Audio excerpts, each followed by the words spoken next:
Salut bien-aimés dans le Seigneur, que le Père soit glorifié, le Créateur de toutes choses.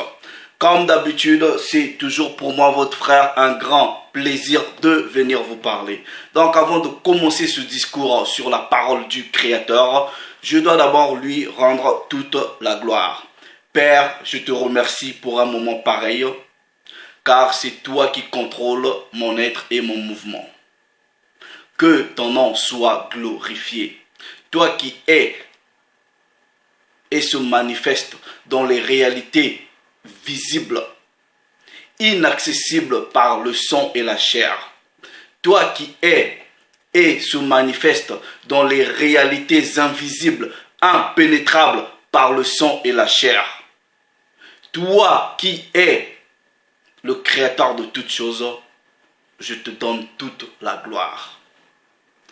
Devant l'armée céleste, devant le monde visible et invisible, devant ta création qui te rend toute la gloire à tout instant, je me joins à toutes tes entités, à toute ta création pour te dire que ton nom soit glorifié. Que ton règne vienne sur cette terre des hommes, comme il est déjà là où réside ta magnificence. De la même façon, tu nous pardonnes nos péchés. Sanctifions-nous par ta parole, car c'est ta parole qui est vérité. Donne-nous la force de faire autant aux frères, aux sœurs qui peuvent nous offenser. Ne permets pas que la tentation nous engloutisse. Mais bien même que la tentation sera soumise, qu'elle ne le soit pas au-delà de l'habilité et de la force que tu nous donnes à la surmonter. À ceux qui respectent et pratiquent tes commandements, tes préceptes, tes statuts, tes ordonnances, donne-leur le pain journalier. Au jour le jour, aussi longtemps tu nous garderas le souffle de vie dans cette réalité corrompue et corruptible. Nous te dirons gloire à ton Saint-Nom. Mais nous savons aussi, même si tu nous fais partir de cette réalité, de l'autre côté du rideau, nous glorifierons toujours ton Saint-Nom. Merci pour un temps pareil. Merci pour la vie de mon frère, de ma sœur, qui est en train de me suivre en ce moment. Et ensemble, je dis double honneur à la personne du Mashiach, le Christ premier-né de toute la création, le Seigneur et le Sauveur que tu avais envoyé pour Israël. Voilà, que ton nom soit glorifié. Donc toi, frère, sœur, partout où tu es, toi qui prendras ces quelques minutes pour m'écouter, que le Créateur de toutes choses, en tout cas, te sanctifie par sa parole, car il est écrit: sanctifie-les par ta parole est vérité. Et que cette sanctification-là sanctifie ton corps, ton esprit et ton âme, et que ton être entier soit préservé sans faute, c'est-à-dire irrépréhensible, jusqu'à l'avènement du Mashiach, du Christ préméné, car il revient bientôt. Donc, c'est avec beaucoup de douleur que je veux faire ce sujet. En réalité, c'est une question qu'un frère m'avait soumise. Et en lisant la question du frère, j'ai eu beaucoup de peine. J'ai survolé beaucoup de réalités. J'ai essayé d'examiner beaucoup de choses. J'ai essayé de voir le problème du frère dans plusieurs dimensions des réalités du Créateur. En réalité, c'est un couple ils sont mariés, on va dire ça comme ça, selon la réalité de ce monde, ils sont mariés, bref. Et le frère dit, comme vous pouvez voir le titre, ok, ma femme me prive de sexe pendant la prière et le jeûne. Que dit la Bible? Donc en réalité, est-ce que c'est une pratique biblique que vous vous privez de de votre homme ou que vous privez le sexe à votre homme parce que vous êtes en prière, en jeûne, tout ça là. Bon, c'est des gens qui se disent chrétiens, ils vont à l'église le dimanche, ils sont dans le christianisme. Donc, j'ai dit aux frères, bon, c'est une question très importante, au meilleur de mon habilité, de ma capacité peut-être à comprendre. Je vais essayer d'apporter une réponse selon mon approche, selon est-ce que j'ai compris les Écritures. Donc, je vais te faire ça en vidéo et peut-être il y a plusieurs personnes qui subissent le même problème et ils vivent la même situation et peut-être ça pourra aussi édifier plusieurs personnes.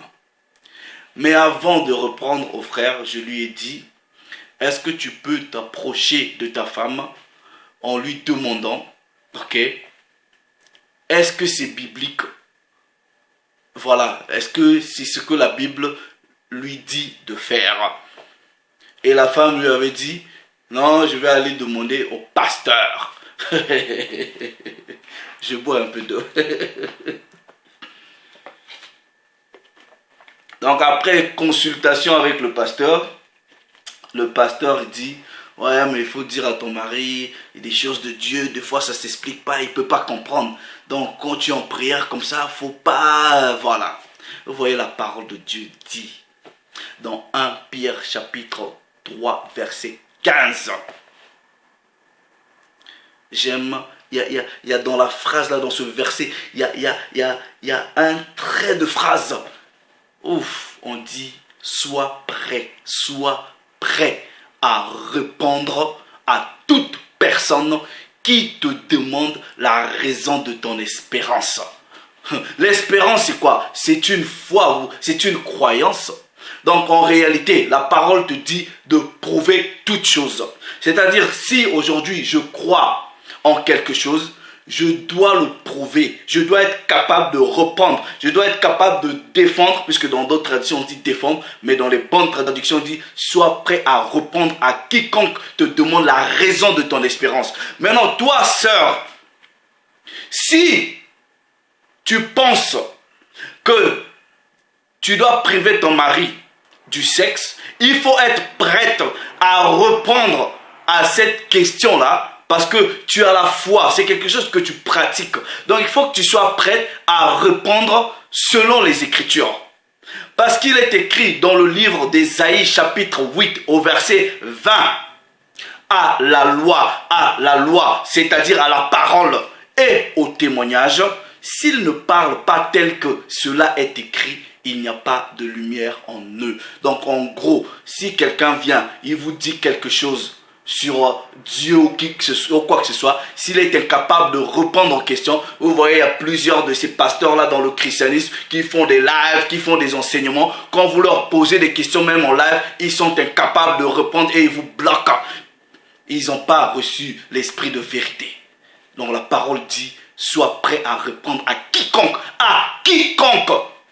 qui te demande, qui te questionne la raison de ton espérance. Et à la loi et au témoignage, s'ils ne parlent pas tel que cela est écrit, il n'y a pas de lumière en eux. Donc le pasteur a dit, non, les choses de Dieu, ça ne s'explique pas. Voilà, soyez en jeûne de prière pendant 1 mois. Donc ça fait 1 mois, le frère subit. Il prend son mal en patience, mais il craque. Donc, nous allons aller dans les Écritures, puisque le pasteur là-bas était incapable de donner des versets à la sœur, de lui expliquer, oui, que c'était biblique une telle pratique, c'est-à-dire 1 mois de jeûne et prière, pas de sexe à la maison. Nous allons premièrement dans le livre de 2 Timothée. 2 Timothée, ok, 2 Timothée, au chapitre... Je vais lire la version de la Bible, 2 19, 10, 2 Timothée au chapitre 3, ok, 2 Timothée au chapitre 3. Bon, vous voyez, même si c'est le frère et la victime ici, vous voyez, il y a aussi d'autres frères qui privent donc leurs femmes du sexe à cause soi-disant de jeûne et prière. Donc on va aller dans la parole. 2 Timothée, ok, au chapitre 3, je lis à partir du verset 6. Attendez. Il est écrit, version de la Bible, second 19, 10, ok. Il en est parmi eux qui s'introduisent dans les maisons. Si vous lisez plus haut, on vous parle des faux apôtres, de ces gens-là qui se sont autoproclamés hommes de Dieu, soi-disant, je sais pas, la généraux de la parole, aigle de l'éternel. Ils ont des noms bizarres. Vous voyez, ils ont toujours des noms bizarres. Ils ont des noms qui pour faire peur aux gens. Aigle de l'éternel, vipère de l'éternel, je sais pas, oiseau, je sais pas, panthère, lion, ils ont des noms bizarres. Donc la parole ici dit, il en est parmi eux qui s'introduisent dans les maisons et qui captivent les femmes, qui captivent des femmes d'un esprit faible et borné. D'un esprit faible et borné. Donc là, la parole parle à cette sœur-là. Parce que cet homme de Dieu-là s'est introduit dans leur maison et a captivé l'esprit borné de la sœur. Parce que la sœur, au lieu d'aller dans les Écritures, elle a écouté un homme soi-disant de Dieu, lui a dit, bon, allez en jeûne pendant 1 mois. Elle n'est pas partie pour vérifier dans les Écritures. Et même quand elle est partie demander la question à cet homme-là, qui lui a donné les instructions, ok, cet homme-là, elle était incapable. Et la sœur, ça l'a pas inquiété. Parce que la parole dit quoi? Vous lisez, je pense, dans Malachie, que les lèvres du prêtre, les lèvres de celui qu'on appelle le sango, l'homme de Dieu, gardent la connaissance et la loi. Donc, quelqu'un qui s'établit étant qu'un homme de Dieu, vous voyez, ils ont des assemblées. Ils ont 10 000 fidèles, mais incapables de répondre à une question. Vous voyez, c'est ce que la parole dit, les lèvres du prêtre, the priest lips, ça garde la knowledge, c'est-à-dire connaissance. Donc, si vous avez en réalité besoin de connaissance, c'est au sango, c'est-à-dire au prêtre, au sacrificateur, que vous allez écouter la connaissance, la loi. Donc, c'est de sa bouche que doit sortir la connaissance. Donc, vous voyez, cette sœur-là, elle était bornée et cet homme-là s'est introduit dans leur maison, ok, et l'a captivé. Voilà, donc, chargé de péché, agité par des passions de toute espèce. Apprenons toujours et ne pouvons jamais arriver à la connaissance de la vérité. Tu es dans un mariage. Soi-disant, vous partez à l'église, vous voyez, vous partez à l'église et votre pasteur dit, ah bon, on va aller, Dieu m'a dit, on va faire 1 mois de prière. Oui, bon, Dieu t'a dit 1 mois de prière. Bon, il n'y a pas de problème. Et que toute l'église doit faire prière et jeûne pendant 1 mois.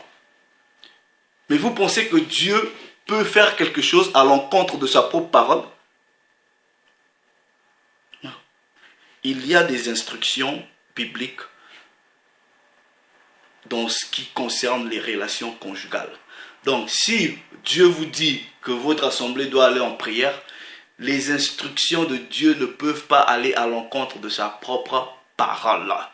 Maintenant, nous allons aller dans la parole pour voir est-ce que c'est quelque chose que la parole du Père a déjà parlé ou pas. Ok? Nous allons dans 1 Corinthiens. Ok? 1 Corinthiens. Vous voyez, 1 Corinthiens. Et vous allez connaître Bref, 1 Corinthiens. Je garde toujours la version populaire seconde 19-10. 1 Corinthiens au chapitre 7. 1 Corinthiens au chapitre 7. Je lis à partir du verset 1er. Pour ce qui concerne les choses dont vous m'avez écrit, je pense qu'il est bon pour l'homme de ne pas toucher de femme. Ok, bon, quand on dit bon pour l'homme de ne pas toucher de femme, vous devrez d'abord comprendre le contexte historique de ce qui se passait à Corinthe. Quand on dit il n'est pas bon que l'homme ne touche pas à la femme, c'est pas la femme de la maison. Est-ce que vous comprenez? Parce qu'il y avait quelques issues, là, il y avait des problèmes. Vous voyez, beaucoup de mes frères qui se disent chrétiens, ils ne comprennent pas l'histoire parce qu'on ne vous enseigne pas l'histoire dans vos églises. On ne vous enseigne pas comment décortiquer la Bible précepte sur précepte en comprenant d'abord l'histoire et le contexte biblique, historique, culturel des textes. Donc, verset 2, ils disent, toutefois, pour éviter l'impudicité. Vous voyez, ne touchez pas, donc ne faites pas n'importe quoi. Je ferai une vidéo sur c'est quoi l'adultère, c'est quoi la fornication, c'est quoi l'impudicité par la volonté du Créateur. Donc, toutefois, pour éviter l'impudicité, que chacun ait sa femme. Mais non, si vous avez votre femme, est-ce que vous allez vous en priver? Puisque le premier verset vous dit, il est bon, je pense qu'il est bon pour l'homme de ne pas toucher de femme. De ne pas toucher de femme, là, c'était pas quand c'est pas vraiment votre femme. Ok? Donc ici, il dit que chacun ait sa femme. Verset 3. Que le mari rende à sa femme ce qu'il lui doit. Vous pensez que c'est quoi? Rendre là, ici, c'est le sexe. Vous allez le comprendre. Donc, c'est un devoir conjugal d'avoir des rapports sexuels avec votre femme. C'est un devoir. La parole dit que le mari rende à sa femme ce qu'il lui doit. Ce qu'il lui doit. Et que la femme agisse de même envers son mari. Donc vous avez des devoirs communs dans le couple. Vous voyez? Maintenant, verset 4. La femme n'a pas autorité sur son propre corps. Sur son propre corps. Ici, c'est sexuel. N'allez pas chercher de midi à 14 heures. Donc, votre corps appartient à votre mari. Et le corps de votre mari, là, vous appartient. Ok? Mais, c'est le mari. Et pareillement, le mari n'a pas autorité sur son propre corps. C'est la femme. Verset maintenant 5, ok, version seconde 19-10, il est écrit, ne vous privez point l'un et l'autre, si ce n'est d'un commun accord. Si ce n'est d'un commun accord. Pour un temps. Afin de faire quoi? De vaquer à la prière. Puis, retournez ensemble, ne vous privez pas. On ne dit pas ne te prive pas, mais ne vous privez pas. On parle du couple. Et de retourner ensemble, de peur que Satan ne vous tente par votre incontinence. Je vais maintenant prendre la version de la Bible, le verset 5, version de la Bible du semeur, ok? Regardez, verset 5, version de la Bible du semeur, il est écrit, ne vous refusez donc pas l'un à l'autre. Vous pouvez, certes, en plein accord, l'un avec l'autre, renoncer pour un temps à vos relations conjugales, afin de vous consacrer davantage à la prière. Mais après cela, reprenez vos rapports comme auparavant. Il ne faut pas donner à Satan l'occasion de vous tenter par votre incapacité à dominer vos instincts. Instincts quoi? Sexuels. Ok? Je prends la version de la Bible Martin. Je prends la version de la Bible Martin. Qu'est-ce que la Bible Martin? Bon, je prends d'abord la Bible Osterval. Ne vous privez pas l'un de l'autre si ce n'est d'un consentement mutuel, ok, pour un temps afin de vaquer au jeûne et à la prière. Ensuite, retourner ensemble. Bon, maintenant, quand la sœur est partie dans son assemblée, ok, est-ce qu'elle a pris la décision de comment on dit? Cette abstinence sexuelle dans le couple, est-ce que c'était une décision mutuelle dans le couple? Non, ce n'était pas une décision mutuelle dans le couple. Donc, elle a pris sa décision. Elle n'a même pas pris la décision. On lui a imposé une décision. Ok? Elle est venue avec la décision et a voulu faire imposer cette décision-là aux pauvres frères. Vous voyez, la Bible dit d'un commun accord. D'un commun accord. C'est-à-dire, c'est la privation sexuelle, ok, dans le couple, c'est quelque chose qui se fait d'un commun accord, ok, entre les deux personnes pour un temps. Et c'était quoi ce temps-là? C'est pour vaquer au jeûne et à la prière. Et je veux maintenant vous expliquer quel est ce jour-là. Quel est ce jour-là selon la parole du Père où le couple ne peut pas avoir des rapports sexuels. Selon la parole du Père. Ok? Donc, selon la parole du Père, il y a un jour que, en tout cas pendant 24 heures, que vous ne devrez pas avoir les rapports sexuels. Vous voyez, il y a 7 jours, on va dire ça comme ça. Mais parmi les 7 jours de la semaine, le Créateur s'était choisi un jour à lui. Nous allons dans le livre des Jubilés, ok, pour voir qu'il y a un jour, vous n'avez pas le droit, en tout cas dans le couple, vous n'avez pas le droit d'avoir des rapports sexuels. Nous allons dans le livre des Jubilés, ok, livre des Jubilés au chapitre 50. Livre de Jubilés au chapitre 50, je lis à partir du verset 7. À partir du verset 6. Et voici les commandements concernant les repos. Je les ai écrits pour toi et tous les jugements de ces lois. 6 jours tu travailleras, mais le 7e jour est le sabbat de Yahweh, Elohim.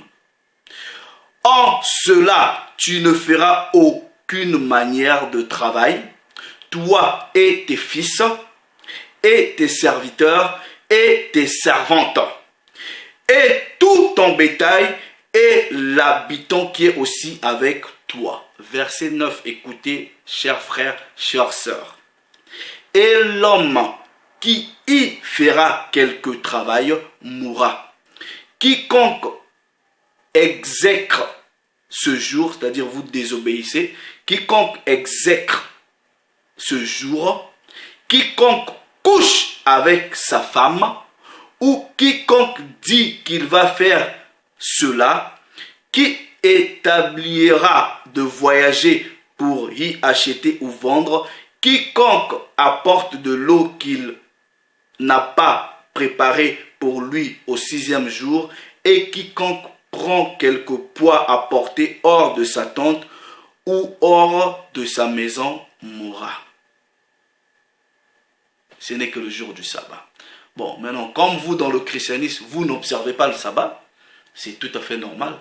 Donc, le sabbat, en tout cas, nous l'observons, nous les Israélites, nous les Bantous, nous l'observons à partir du vendredi au coucher du soleil jusqu'au samedi au coucher du soleil. Voilà, c'est 24 heures où on est censé se consacrer que pour les choses de Dieu. Vous voyez, voilà. Dès que vendredi le soleil se couche, c'est le sabbat. Tout est c'est-à-dire voilà, on doit faire tout, préparer là, normalement les jeudis, tout ça là. Vendredi coucher du soleil, samedi coucher du soleil, voilà, ces 24 heures là sont consacrées à la parole du Père. Donc si vous avez votre femme à la maison, vous vaquez à la prière, c'est là que vous lisez la Torah, vous priez, c'est dans les 24 heures. Donc tout est consacré au Créateur. Ce n'est que pendant ce jour-là, de commun accord, puisque toi, l'homme et ta femme, vous observez le sabbat. Donc c'est ça là le commun accord. Donc après les 24 heures là finies, vous faites ce que vous voulez. Voilà, vous faites ce que vous voulez. Mais toi la femme, toi tu prends, donc tout un mois, tu prives l'homme du sexe parce que ton pasteur te l'a dit. Montre-nous ou un verset biblique. Il n'y a pas. Donc selon la parole de Dieu, il n'y a que le sabbat, mais de commun accord. De commun accord. Quand c'est le sabbat, donc cet accord-là devient plus ou moins spirituel, établi dans le couple. Donc vous n'avez même pas besoin de dire, ah bon, non. Parce que si toi tu connais la loi, étant que l'homme, et que tu as enseigné la loi à ta femme, elle sait bien que, vous voyez, à partir du vendredi au coucher du soleil, il n'y a pas de sexe. Il n'y a pas. Même si elle a envie ou vous avez envie, vous ne pouvez pas. Donc vous attendrez samedi, voilà, samedi soir, pour faire n'importe quoi. Est-ce que vous comprenez? Bon, pas n'importe quoi, c'est le couple pour profiter de l'amour, faire l'amour, prendre plaisir. C'est que après le sabbat. Donc vous avez 6 jours, vous pouvez faire tout ce que vous voulez, mais le jour du Père, vous le gardez sacré, sanctifié. Ésaïe chapitre 53. Ésaïe chapitre 53. Donc toi déjà la sœur, tu n'observes pas le sabbat, tu n'observes pas la loi, donc tu n'as aucune excuse biblique de dire non, je suis dans le jeûne, je couche pas. Tu n'observes pas le sabbat parce que il y a seule condition de ne pas avoir des rapports sexuels, en tout cas avec son mari dans le couple, de commun accord que quand c'est le sabbat. Ésaïe chapitre 58. Ésaïe chapitre 58. Bon, je lis à partir du verset 13.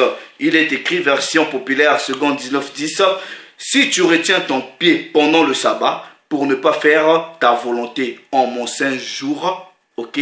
Si tu fais du sabbat tes délices pour sanctifier l'Éternel en le glorifiant, et si tu l'honores en suivant point tes voies, en ne te livrant pas à tes penchants et à tes vains discours. Les penchants, ça peut être les penchants sexuels. Donc, ce sont des choses qu'il faut se retenir, ok, pendant le jour du sabbat. C'est que 24 heures. C'est que 24 heures, ça ne vous tue pas de vous préserver, de vous abstenir pendant 24 heures. Vous avez le reste de la semaine pour coucher avec votre homme, pour coucher avec votre femme. Donc, la prière là, si tu couches, si tu pries, mais le sexe est une responsabilité, c'est un devoir conjugal.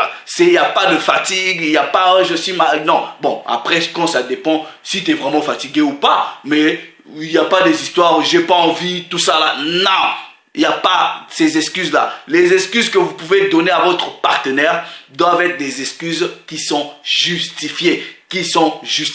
C'est pas les histoires, non, j'ai pas envie ou je suis pas d'humeur. Ça n'existe pas dans un couple qui connaît la loi. Ça n'existe pas. Ça, ce sont vos histoires qu'on vous enseigne dans Babylone ou soit disant non, si t'as pas envie, non, tu dis j'ai pas envie. Ça n'existe pas pour ceux qui observent la loi. Vous voyez? Donc, mais votre femme peut être fatiguée, votre homme peut être fatigué. Donc, la femme qui connaît bien son homme, parce que vous connaissez d'ailleurs pas le mystère du mariage. Donc, une femme déjà, quand elle sent que, là, il est fatigué, elle ne va pas venir vous demander le sexe. Et pareil avec l'homme. Mais dire que non, j'ai pas envie, I don't feel like, c'est-à-dire, je ne sens pas ça, vous pouvez dire, vous n'êtes pas fatigué, ok, vous n'êtes pas fatigué, vous dites à un homme qui veut de vous que vous n'êtes pas d'humeur, ça c'est une abomination. Je vous dis ça, c'est une abomination. Toutes les sœurs qui vont venir pour débattre sur ça, là, vous ne connaissez rien du tout. C'est une responsabilité maritale de donner votre corps, puisque le corps ne vous appartient pas. La parole dit, le corps appartient à l'homme. Donc vous aussi, votre frère tel que vous êtes là, si votre femme veut de vous, ne venez pas avec des excuses bidons qui n'ont pas de sens. Oh non, il faut attendre ou quoi que ce soit. Non, tu n'es pas fatigué physiquement, ok, tu n'es pas malade. Tu ne peux pas dire non, pour l'instant, j'ai pas envie. Ça n'existe pas. Ça n'existe pas. Voilà. Puisque le corps ne t'appartient pas. Quand un corps ne t'appartient pas, la personne à qui le corps appartient en fait ce qu'elle veut. Point barre. Voilà. Donc, sœur, il faut que tu te repentes. Toi aussi, pasteur, il faut que tu te repentes. Parce que ça, c'est de l'abomination. Le monsieur, il est là. Vous le privez de sexe. Mais non, s'il sort dehors, vous allez dire quoi demain? Vous allez dire quoi? Voilà, réfléchissez. Non. Vous, maintenant, coucher avec son homme, vous pensez que ça va faire quoi spirituellement? Au contraire, vous remplissez vos devoirs conjugaux. Au contraire. Et le père qui, en tout cas, parce que vous ne comprenez même pas le mystère du sexe. Bon, bref, on n'est pas là. Donc, vous voyez, la seule condition ou le seul jour où le couple peut se priver pour un temps, puisque c'est 24 heures, c'est seulement un temps, c'est le jour du sabbat, car ce jour-là est consacré au Père. Le reste du jour, enjoy. Le reste du jour, enjoy. Faites ce que vous voulez, c'est tout. S'il n'y a pas de conditions, il y a d'autres conditions. Le monsieur ou la femme peut être malade ou la fatigue. Mais dans le couple, les histoires d'humeur, pas envie là, ça n'existe pas. Ça n'existe pas. Puisque votre corps ne vous appartient pas. Si vous n'avez pas envie, celui que le corps appartient, c'est lui-même qui va vous donner l'envie. Ça se passe comme ça. Ça, c'est chez les gens qui connaissent la loi. Vous voyez, c'est des gens qui connaissent la loi. Moi, je connais des couples, hein, ils sont mariés, ils couchent pas ensemble. Voilà, même pour coucher ensemble, là, il faut beg, comment dire, il faut supplier. C'est quoi ces bêtises-là? Non. Donc, comme Corinthiens dit, de commun accord, pour vaquer à la prière et au jeûne, pour un temps et revenir et remplir les devoirs conjugaux. C'est-à-dire, voilà, ce qui se passe. Mais vous pouvez toujours prier. Ou quand on parle de devoirs conjugaux, là, ne pensez pas que c'est balayer la maison. Non, non. Puisque même si vous êtes dans la prière, vous restez toujours dans la maison. Vous balayez les devoirs conjugaux ou les relations conjugales, c'est les rapports sexuels. Un point, un trait. Donc le Père s'est encore glorifié. La sœur, réponds-toi. Frère, tu écouteras cette vidéo. Montre-la à ta femme. Si elle n'est pas, elle comprend pas, voilà, montre à son pasteur. Si le pasteur n'est pas convaincu, qu'il vienne, on va en débattre. Le Père s'est encore glorifié. Salut les amis.